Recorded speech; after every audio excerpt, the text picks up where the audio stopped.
What are components? So compound என்னன்னா building blocks of react application. So ஒவ்வொரு காம்பவுண்டுக்கு ஒவ்வொரு கோல். இப்போ ஹோம்ன்றது அந்த ஹோமில் என்னென்ன ஷோ பண்ணுவோம், ஹோமில் என்ன மாதிரி ஷோ பண்ணுவோம். அபவுட்னா அங்கே என்னென்ன ஷோ பண்ணுவோமோ அதை மட்டும் ஷோ பண்ணுவோம். கான்டெக்ட்ஸ்னா ஃபார்ம் இருக்கும். So contacts. ஃபுட்டர்னா கீழே என்னென்ன வச்சுப்போம், ஹோம் அபவுட் நேவிகேட் பண்ணுறது வச்சுப்போம். அண்ட் தென் ப்ரைவேசி பாலிசி தான் ஷோ பண்ணுறோம் பார்த்தீங்களா. ஸோ இதுதான் ஃபுட்டர். ஸோ ஆக்சுவலாக இது என்னன்னா காம்பவுண்ட்ஸ்னு சொல்லுவோம். Okay, building blocks of react application.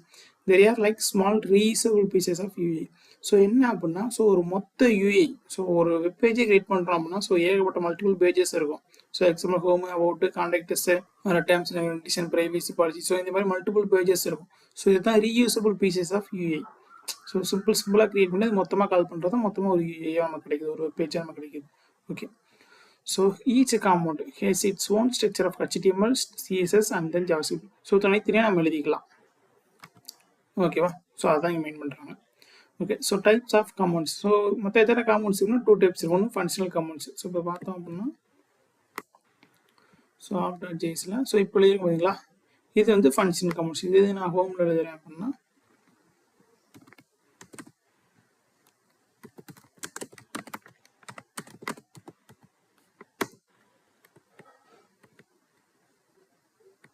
ஓகேவா. ஸோ இது என்னன்னு பார்த்தீங்க அப்படின்னா class components. Okay,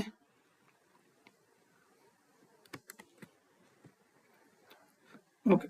so website makeup. So means என்ன அப்படின்னா, ஸோ இப்போ சொன்னால் பார்த்தீங்களா ரீயூசபிளாக யூஸ் பண்ணுறோம் அப்படின்ட்டு. ஸோ இப்போ எக்ஸாம்பிள் பார்த்தோம்னா ஹெட்டரு, நேவ் பாரு, ஃபுட்டரு, தென் பட்டன் காம்பவுண்ட். ஸோ இந்த ஹெட்டர்ன்றது தனியாக ஒரு காம்பவுண்ட்டு, நேவ் பார்ன்றது தனியாக ஒரு காம்பவுண்ட்டு, ஃபுட்டர்ன்றது தனியாக காம்பவுண்ட்டு, அண்ட் தென் பட்டன்றது தனித்தனியான காம்பவுண்ட். ஓகே, ஸோ இந்த மொத்த காம்பவுண்ட் வச்சு தான் ஒரு பேஜை ஒன்று கிரியேட் பண்ணுறோம்.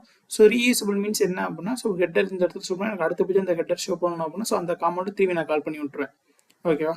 ஸோ இதுதான் ரீயூசபிள் காம்பவுண்ட்ஸ்னு சொல்கிறேன். ஓகே.